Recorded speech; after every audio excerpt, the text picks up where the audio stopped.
Amazing Grace by Mary Hoffman. Grace was a girl who loved stories.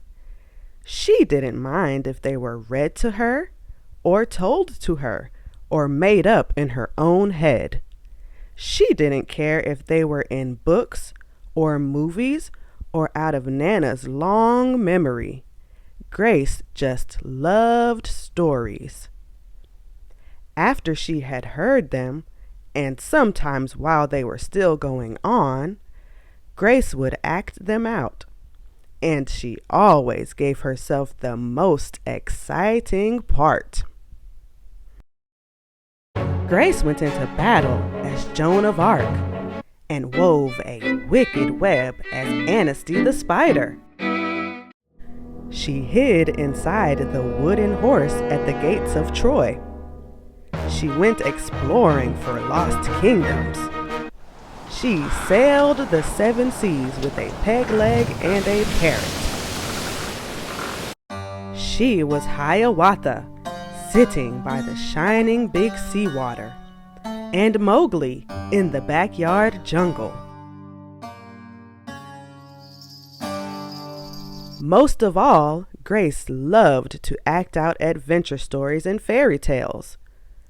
When there was no one else around, Grace played all the parts herself. She set out to seek her fortune with no companion but her trusty cat, and found a city with streets paved in gold. Or she was Aladdin, rubbing his magic lamp to make the genie appear. Sometimes she could get Ma and Nana to join in when they weren't too busy. Then she was Dr. Grace, and their lives were in her hands. One day, Grace's teacher said they would do the play Peter Pan. Grace knew who she wanted to be. When she raised her hand, Raj said, "You can't be Peter. That's a boy's name." But Grace kept her hand up. "You can't be Peter Pan," whispered Natalie. "He isn't black." But Grace kept her hand up. "All right," said the teacher. "Lots of you want to be Peter Pan, so we'll have auditions next week to choose parts." She gave them words to learn. When Grace got home, she seemed sad. "What's the matter?" asked Ma. "Raj said I can't be Peter Pan because I'm a girl." "That just shows what Raj knows," said Ma. "A girl can be Peter Pan if she wants to." Grace cheered up. Then later she remembered something else. "Natalie says I can't be Peter Pan because I'm black." Ma looked angry. But before she could speak, Nana said, "It seems that Natalie is another one who don't know nothing. You can be anything you want, Grace, if you put your mind to it." On Saturday, Nana told Grace they were going out. In the afternoon, they caught a bus and train into town. Nana took Grace to a grand theater. The sign outside read, "Rosalie Wilkins in Romeo and Juliet," in sparkling lights. "Are we going to the ballet, Nana?"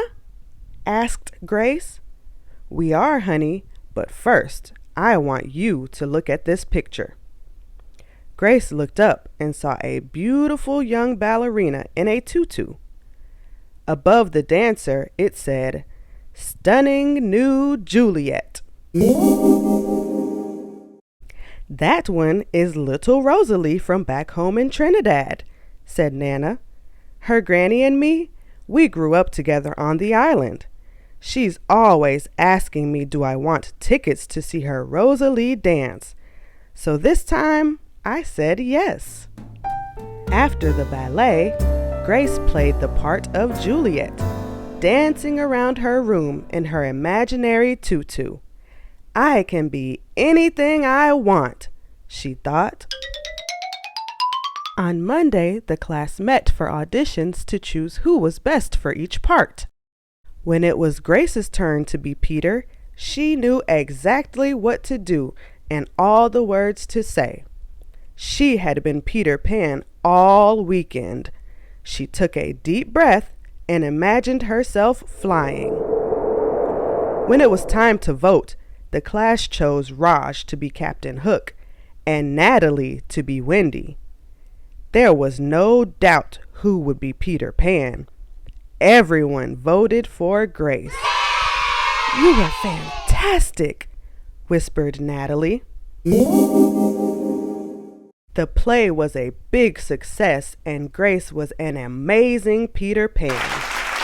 After it was all over, she said, "I feel as if I could fly all the way home."